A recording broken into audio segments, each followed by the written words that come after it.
Hey guys, so this is the Ryan Jorgensen YouTube channel. I'm here back again with Mark Lack. For those of you that don't know him, he was a professional paintballer, one of the best in the world, won the $160,000 prize, the biggest prize in the history of paintball, and now he's a success coach. How you doing today, Mark? I'm doing great, brother. It's great to be back on here. Yeah, man, I appreciate having you on here again.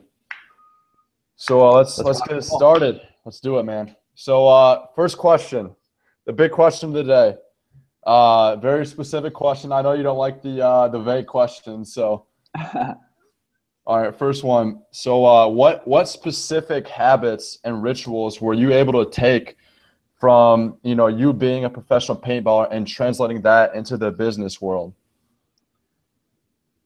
The biggest principle that I guess some of the biggest principles that I took away from paintball and translated over into the business world was first that discipline is discipline, and successful people do what unsuccessful people are not willing to do. So I would be the first guy at the field training, and I would be the last guy to leave. I set up stuff at my house to practice. I went to one of the world's best training facilities where I worked with Olympians and people in the pro athletic space and people training to become pro athletes. And nobody else in the industry was doing that, right? So it's just a very simple look and see what everybody else is doing and do the exact opposite, right? So I went and did all the things that successful people in other spaces were doing, but they weren't doing it in paintball, because paintball is not like, right, it's not like what most people consider like pro basketball or pro football. Exactly. It's not like you're not making millions, but back when I was playing, you could make six figures. It was extremely rare. You had to be like one of the only 3 guys in the world doing it. But so discipline and just standard. Successful people do what unsuccessful people are not willing to do. And so I trained and did all the other things that nobody else was doing. And so from starting, it took me 3 years from having just started playing to being one of the best in the world, winning over $160,000 in one day, the largest prize ever. And the next one would be, I learned from my mentor in the industry, who was the best in the world at the time, Oliver Lang. And I learned from him that his best advice he gave me was hesitate and lose. And that works in so many other areas in life, right? You are going to ask for the close. You're going to go for the close in the sale. You're about to go on stage. You're going to go up and talk to the pretty girl. You're at an event and there's a really big famous person or business guy. You even hesitate for a second to go up, and all of a sudden fear, self-doubt, and anxiety starts to kick in. So what I've learned is the reason why in paintball, paintballs are moving at 300 miles an hour. So the reason why hesitate and lose was so valuable, such valuable advice, was because there was a thing in paintball called a run through. And so let's just say, for example, the majority or all the people for like 1/2 of a second or 2 seconds are all looking one direction. Opportunity for you to run down the field and shoot pretty much everybody or as many guys as you can. And so run throughs were like the best thing in paintball, because it was like in 1 second, the whole game could turn around and the guy could run down the field and shoot everybody. And it's just like, the crowd goes crazy. So, all the best guys were really good at run throughs, and they would not hesitate, because it's kind of scary in paintball, right? It's like, oh, I think I can run through and go shoot everybody, but I don't want to get shot 50 times in the neck, right? So you hesitate. Your brain and your body is like, I don't know if it's really worth me running down the field, because I don't really know if I'm not going to get shot 50 times in the head or in the groin or something, right? And in the pro leagues, everybody's out to kill you. Like, you're not going to get shot 5 times. You're not going to get shot 10 times. You're going to get shot 50 or 100 times. And they're going to shoot you where it hurts, right? The neck, the side of the head, other areas.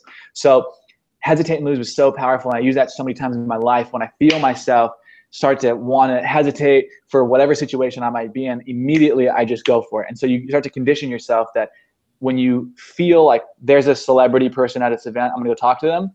Oh, what about it? No, go. Just immediately go.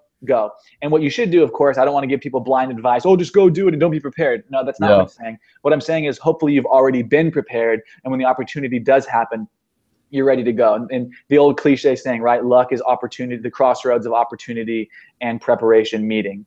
And so be prepared, but when opportunity does arise and a pretty girl is there, or a business person or contact you want to meet or anything, I can give a million examples. Don't hesitate, just go for the kill. And then teamwork and leadership. Okay.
All right, we're back. Oh my God.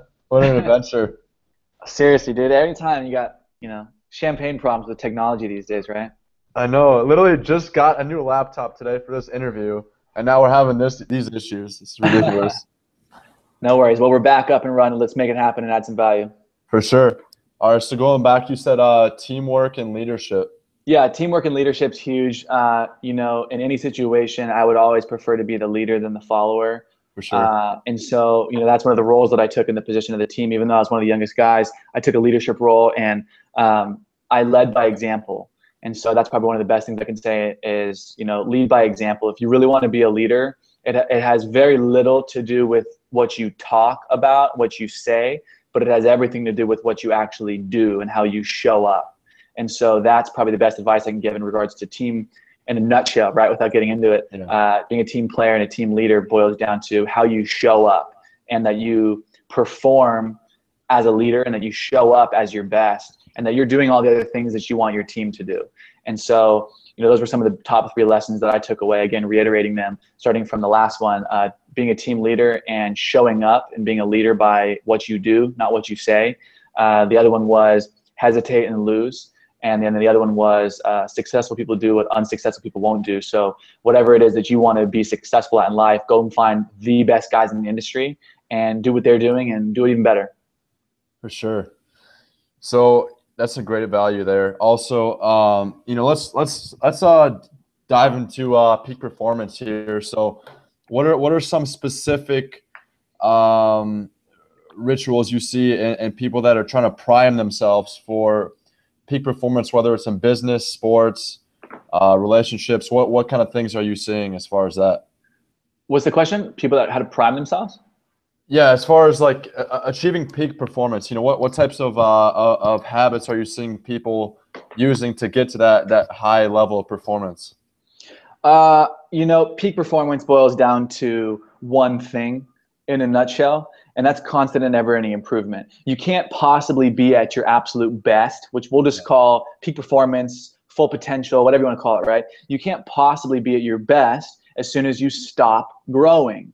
As soon as you stop working towards your craft and your skill. So, to me, the thing that I see myself and others doing that are the top of their game in their industry or their niche is that they never stop being a student of the craft, a student of the game, a student of education. You have to constantly be working on the basics all the way up to the most, ninja tactics, the top stuff that you can possibly get your hands on, whether that's, business, marketing, relationships, whatever it is that you're trying to be the best at, a sport, right? You have to constantly perform. Like, if you stop going to the gym, you're going to lose your body, your physique.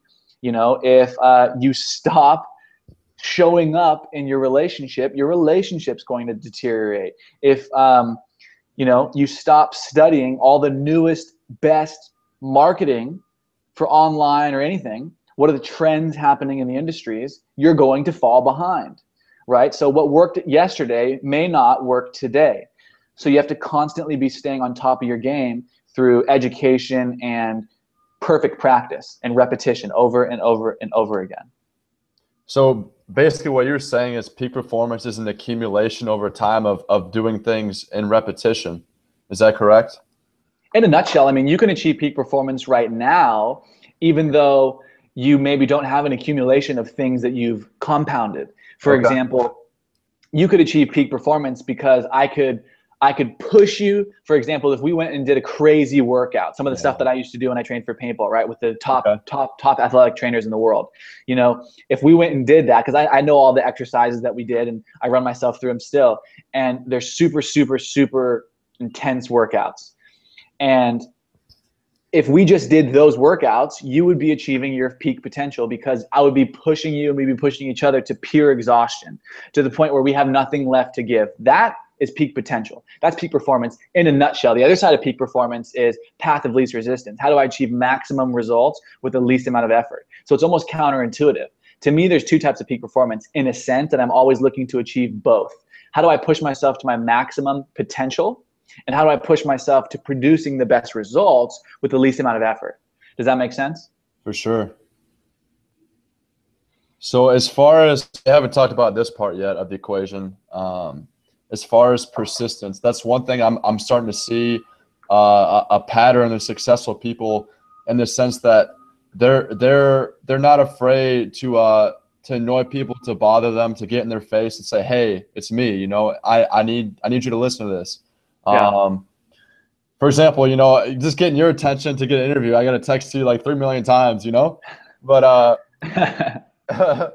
but in the sense of that, I mean, you see people, you know, they try one time, and if it doesn't work, they just give up on it. I'm seeing that that's the difference between average and great, is the people that are willing to put themselves out there, to persist. If it takes 3,000 emails or texts or phone calls, that's what it takes. Exactly. And it reminds me of the story of the stone cutter. So there's a gentleman who's got his little pick and his hammer, boom, and he hits the stone, boom, and he hits the stone, boom, and he hits the stone, boom, and he hits the stone, and nothing's happening to the stone.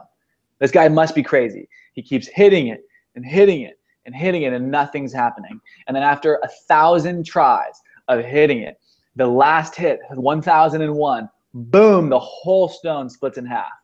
That's a simple story of the stone cutter, and how so many of the things in your life will compound and produce phenomenal results, right? And so, exactly, it may take you a couple emails, text messages, and phone calls to get a hold of me to be able to hop on this call, but here I am, I'm on this call. Yeah. Some of the best things that I've ever had in my life from a relationship standpoint, or building my network and my relational capital, has come from me having to put myself out there in what some might feel uncomfortable or vulnerable doing.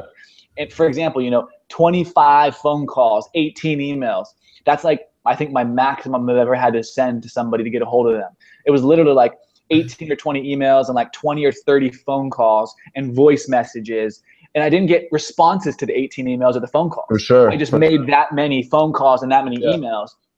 And you got to do it. And there's a combination of you're doing it and you're getting annoying and rude, which can be beneficial, because sometimes they'll just answer your call or respond to you to get rid of you. For sure. And sometimes they see it as, wow, this guy's really persistent. And a lot of the times it's a test. If you're only going to give me one email or two emails or one phone call or two phone calls, you're not serious. Yeah, for sure. The guy that does one or two or three versus the guy that does 30, who stands out more?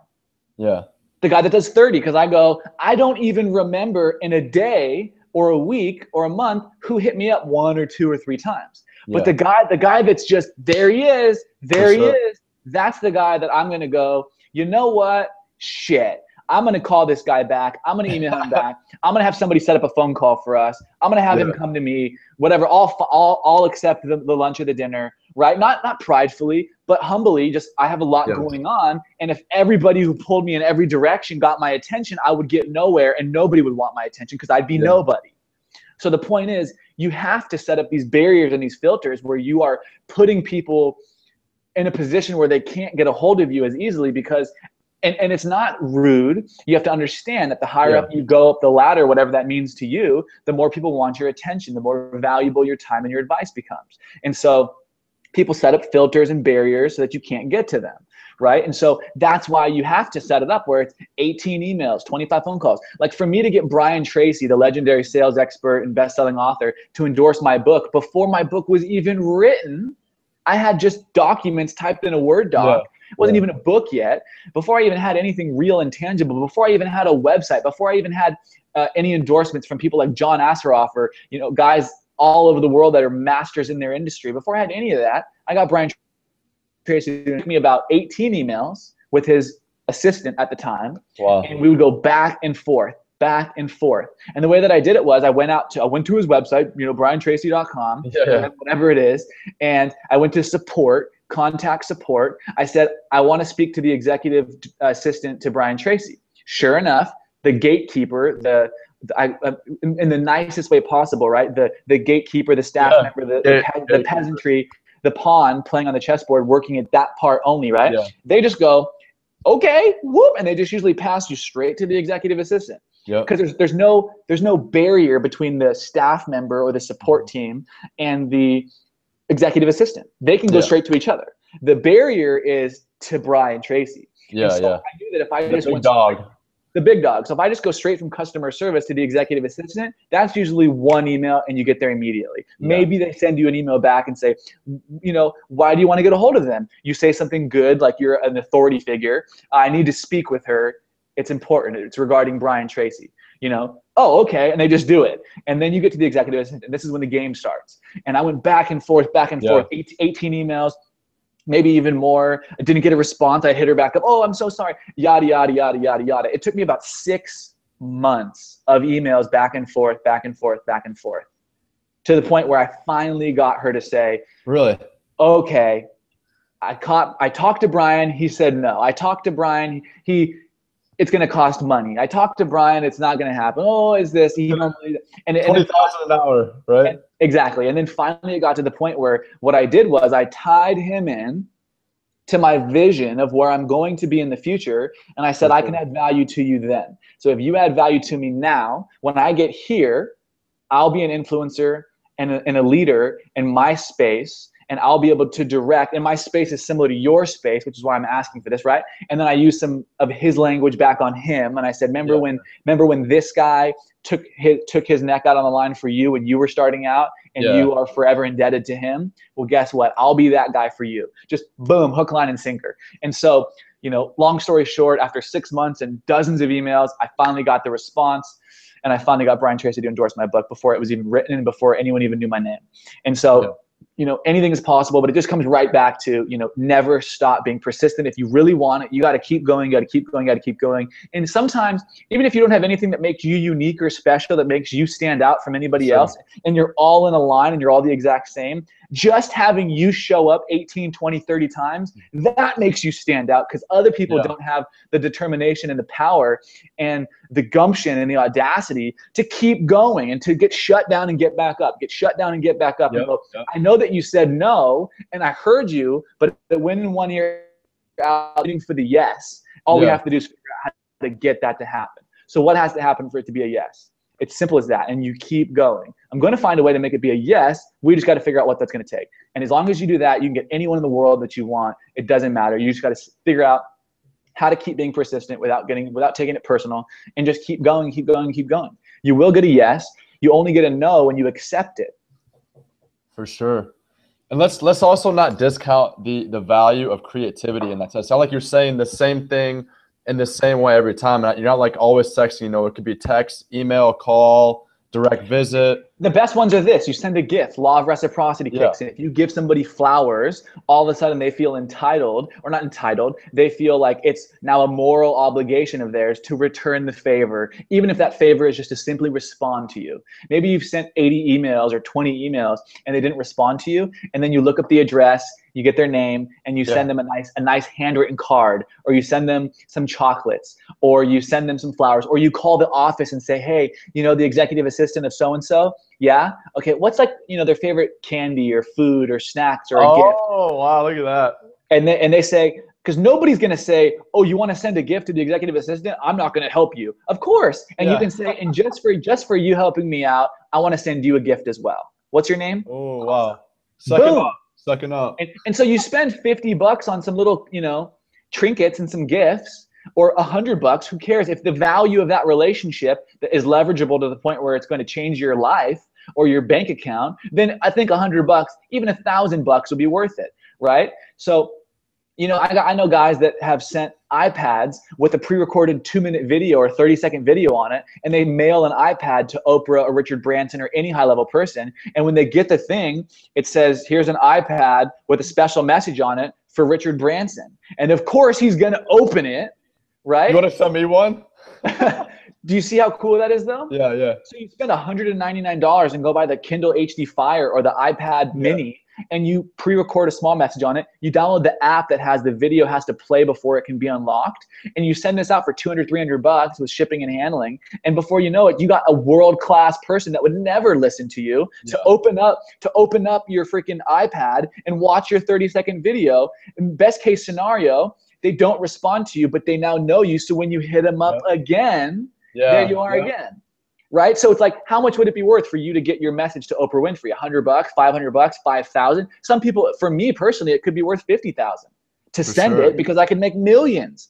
So the point is, you can get as creative as you want. I see your wheels turning there already. I know, dude. It's crazy. So, there's so many different ways. And I know that all of these things that I'm saying right now work because I've either personally done them or I know people that have done them and told me them. And I'm talking like high level people that are trying to get a hold of even higher level people, right? So again, there's never a lack of your ability or capability to perform the result and outcome that you want. There's only a lack of creativity, knowledge, and drive. Sure.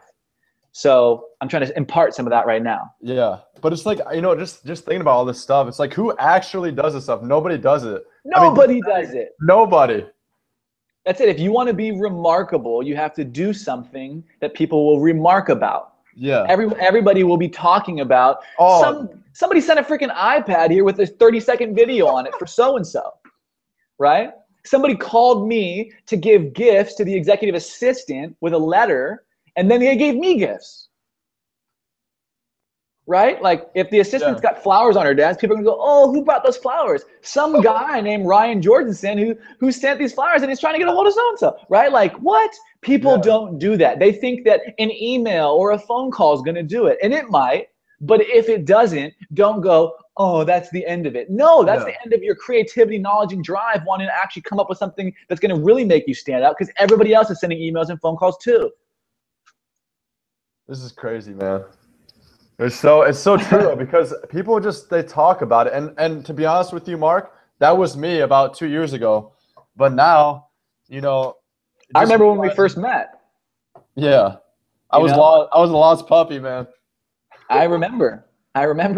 You've come a long way. For sure. It's a long process, but there's certain patterns. Obviously, with successful people, it's the habits every day, the devouring books, the way you talk to yourself. You know how it is. You know all the things it takes. So, and just having the beliefs that it's possible, that it's not over until you say it's over. So keep firing away questions. Let's lay it down. I got a little bit more time left until how much time we got? We got about 5 to 10 minutes before I got to go off. So let's 5 to 10 minutes. Let's rock and roll. I wanna hear a story that you have for our viewers here.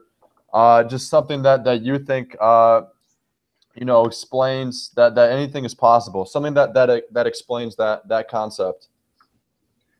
That anything is possible. Okay, I'll use Oprah Winfrey as an example. Oprah's a great example, and I'm kind of giving away the hook or the plot, I guess, by saying her name already, but it doesn't really matter because it's the story that's got the power. So there's a 13-year-old girl, and she's been physically, verbally, and sexually abused and assaulted. Okay. And she's had an abortion, and she's had consistent, not once, not twice, multiple times of verbal, physical, and sexual abuse in some capacity at age 13. Now, would we think that it's possible for a girl like that to have a really great, bright future ahead of her when she's been raped and abused verbally, physically, and sexually? Yeah. Most might say no. Of course, it's possible, but I don't know how possible or how probable it really is, right? For sure. Most people would think that if they had that happen to them at any point in their life, like right now, if you're listening right now, if you were raped, verbally, physically, and sexually abused, you wouldn't be like, yeah, that's going to be my drive and fuel to go out and become the best person in the world. You wouldn't think that. But to prove to you that anything's possible, Oprah Winfrey, when she was 13, was physically, verbally, and sexually abused and had many bad things happen to her and so much struggle, challenge, and adversity that she overcame. And she says that it wasn't until she reframed her story and the meaning of her story of what had happened from her past, until she reframed that and gave that something empowering and found the gifts hidden in the shadows of her adversity, until that right there, the reframing of the gifts hidden in the shadows of her adversity, was that the reason why she has become who she is today. She would not have the strength and the power that she has today if it wasn't for that. Her words, me reiterating them. She wouldn't be where she is today, one of the richest women in the world, had she not had that happen. For sure. So you want to know that anything's possible. She's the perfect example. And that was, to point out here, that was her choice, what the meaning was to her. Because we have that choice of that meaning of what things mean to us. Correct? Yes. Three biggest things that attribute to a person's success, happiness, and fulfillment in a nutshell in bullet format. Number one, not in any specific order, but just three things that are all paralleled in their power of giving your success, happiness, and fulfillment in your life the quality that I know you deserve and that you want.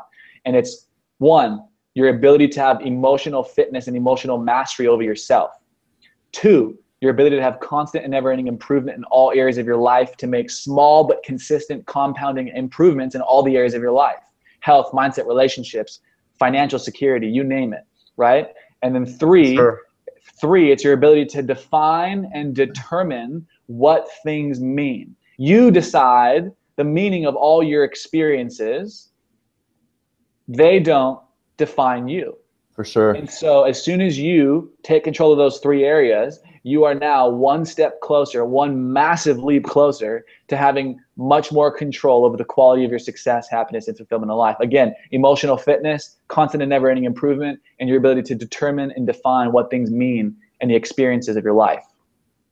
And the third one there is the perfect representation of Oprah Winfrey, right? Sure. Is that she defined and determined her past story and adversity and gave that the meaning that this means I have more power and strength to overcome anything that anybody could come and face, because I've already overcome that. Nothing else could beat that, and I beat that. So anything else that I have to face in life couldn't possibly compare to that, and I already beat that. So I can do anything, like become the most successful woman in the world. Boom, she went and did that. You want to know that anything's possible? She's a perfect example. Okay. So what about let's talk about the value of visualization and meditation. What's your opinion on that? I just did some meditation this morning. I had lunch on my beautiful patio right here overlooking the ocean, and not like that. It can be for some. It's pretty close, huh? It's just a reflection of your meaning and perception of what meditation is to you. And I used to feel the same way. Meditation, right? I used to think about all this stuff. I used to be a punk. I used to be entitled. I used to have all these things, all the traits that a lot of people are still struggling with. I'm too young for that. Oh, right. Meditation, all these things. I'm too good for that. Right. I don't need that. Yeah. Right. And the second you say that is the perfect example that you need it more than anybody. Yeah. It looks stupid. You know, I don't need to improve myself. Control over my emotions. What? I'm a baller. Like, you know, I used to be that guy, and I lived at my parents' house, right? And now I live in $1 million condo overlooking the ocean in every single window. Not to brag, but rather to impress upon you that simple things like meditation and constant never-ending improvement and working on yourself in all the areas of your life and looking in the mirror and saying, you know what, bud, we do have things that we can improve about ourselves, like our health, our exercising rituals, how hard we actually work out, how much we show up in life, for sure, our communication skills to ourselves and to others. You know, there's always areas of yourself that you can improve.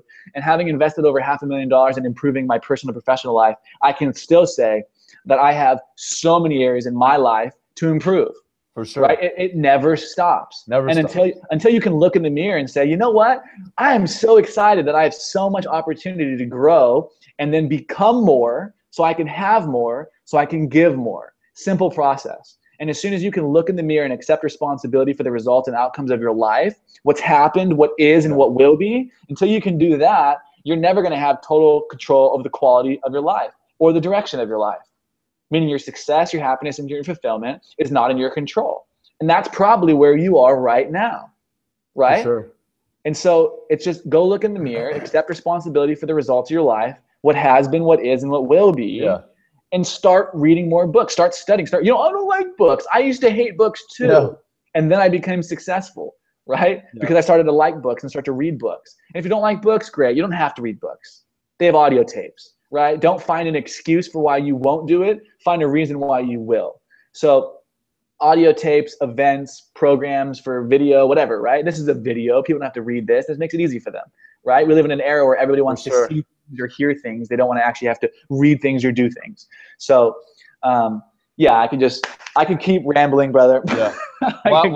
Last thing. Lay it down. Let's lay it down. So, we're talking about all these habits and stuff. Well, at least from my own personal experience, and then seeing, all my friends and stuff like this, as far as doing the habits and just copying successful people, in the moment, in that day, you're thinking, okay, I got to meditate. I gotta plan out my day. I gotta, do incantations. I got to do, whatever, or meditation. And you're like, okay, I'll do it. And then you think, okay, is this really going to improve my life?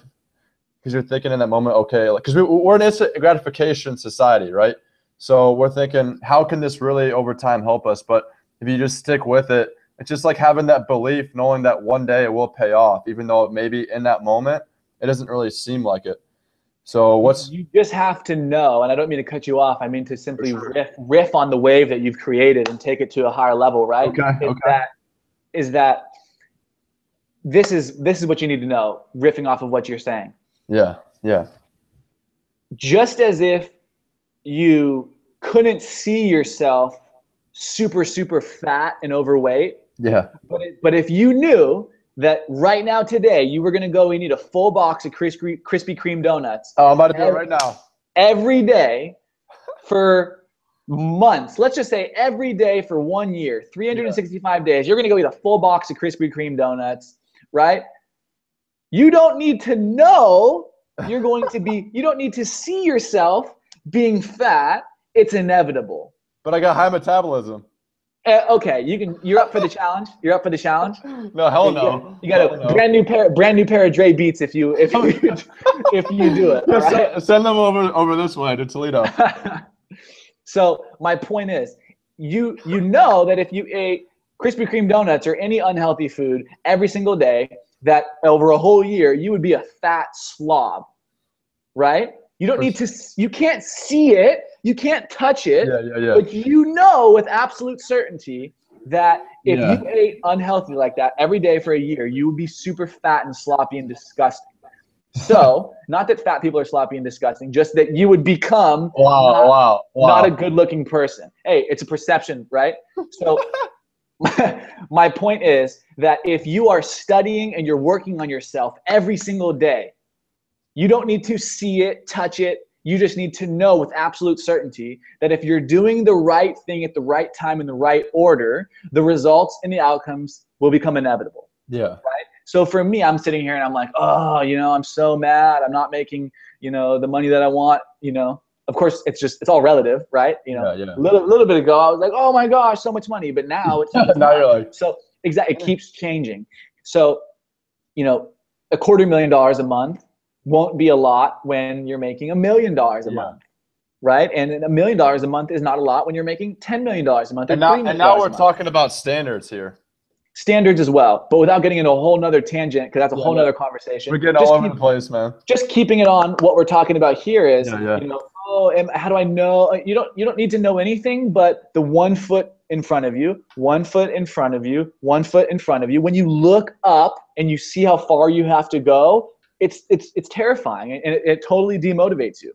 Yeah. Inch by inch, everything's a cinch. Yard by yard, everything is hard.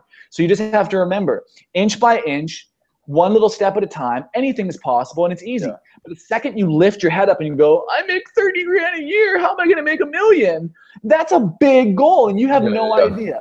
What you do need to know is that if you become a better version of yourself and you're constantly working on improving yourself, it's inevitable that over the course of 1 year, 3 years, 5 years, 10 years, 15 years, you will hit the goal. If every day you're investing your time, energy, and money in some shape of capacity to make that goal a reality. Most people see a goal, have a dream, and they very rarely invest the time, energy, and money necessary on a consistent basis and compound that over years and decades to achieve the result they want. Anything's possible. Most people aren't willing to put the time, energy, and money in on a consistent basis to make it happen because they're looking at it yard by yard. They're not looking at it inch by inch. So kind of being present and staying, one step at a time. It's simple. If you think that, if you think that I have to go to the gym 110 times over the course of, 110 days to really get in great shape, that's going to seem miserable, especially when you're sitting in the gym and you're working out and you're like, oh my gosh, 100 more days of this, I'm out. But if you just go, all right, the workout, I've only got 5, 10, 15 more minutes left. Yeah. Versus 100 more is, right? I've only got 10, 15 more minutes left. I've only got 20 pages to read. I've only got 30 minutes to improve myself right now. Let's go. Right? And you do it inch by inch, not yard by yard. It's way easier. And it's same thing, right? It's like, I want to be making millions of dollars a month, right? And I'm on the path. Yeah. Right? It's just inch by inch, not yard by yard. And that's the difference, is that successful people know it's a game of inches. It's inch by inch. You know, that's funny that you brought that up, because I literally I've ordered in the past 2 months over 400 books off of Amazon. They're all laying in my room right now. I have like a little library. I probably should set up a little business going there and just rent out my books to people. But anyway, I'm getting overwhelmed, dude, because there's so many damn books, and I'm like, holy crap, how am I going to read all these? Because you're looking at it, right, yard by yard. Yeah. I'm like, oh my God, there's so many freaking pages to read. But because if you look at it like this, and you open the book and you have one page, and you go, how easy is it to read that one page? Super easy. Read the one page. Turn it. How easy is it to read that one page? Yeah. Easy. Turn the page. How easy is it to read that one page? Read it. Read it. Turn it. How easy is it to read that page? Read it. Turn it. But when you look at 450 books, oh hell no. I'm like, oh my God. Right? So that's what it is. It's just a game of that. It's a game of inches. It's a game of page by page. Yeah. And you're going to live 5, 10, 20, 30, 40, 50, 60, 70, 80 years, I hope, if you're lucky and blessed enough. Right? Hopefully, but if I improve my driving skills. It's more so that if everybody improves theirs. Or if actually pay attention and not look at their phone. Yes.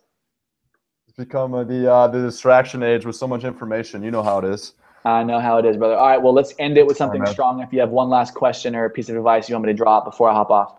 Yeah, I'll let you free flow and say what you want to say here.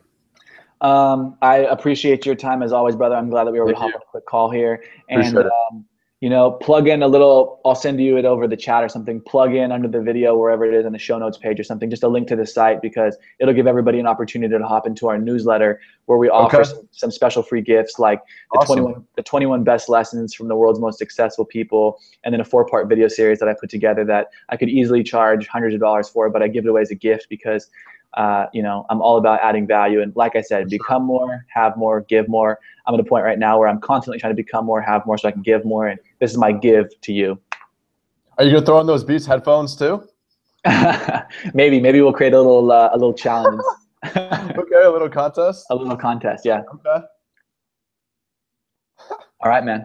I appreciate everything, and hope this was valuable for your audience. Okay. What was the link again? It's www.shortenthegap.com, just like the book. Okay, so we got a little rebranding process here with you, right? Yes, sir. I got a huge rebranding process. Okay. You got some new content out now, some new programs? Yep. So that's why people go to the shortenthegap.com and they'll get all those gifts for free. Okay. Awesome. All right, man. I'll make sure to put that in the link there. All right, brother. It was good talking with you, and we'll do another one soon. Good time. I'll do a direct visit out to California, man. That's right. Come out to the beach house. Yeah, I'll be working on getting that house right next to you, man. That's right. All right. You have a good one. Brother. You too, man. We'll talk soon. Bye. All right, bye.